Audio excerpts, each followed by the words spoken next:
Hi friends, welcome to my channel. ఈరోజు video అండి Yadagirigutta Swarnagiri video అండి. ఈ ఫొటోస్ అండి యాదగిరిగుట్టవి అండి. దర్శనం అయిపోయిన తర్వాత కొన్ని ఫొటోస్ తీసానండి. యాదగిరిగుట్టలో బ్రేక్ దర్శనం అండి. మార్నింగ్ 9 to 10 ఉంటుంది, ఈవినింగ్ 4 to 5 అండి. పర్సన్కి 300 ఉంటుందండి. అప్పుడు ఎక్కువ రష్ ఉండదండి, దర్శనం ఫాస్ట్గా అయిపోతుంది. చాలా బాగున్నాయండి రెండు ప్లేసెస్.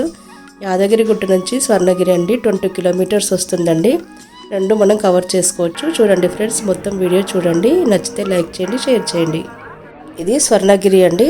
ఈవినింగ్ టైంలో చాలా బాగుంటుందండి చూడడానికి లైటింగ్స్తోని.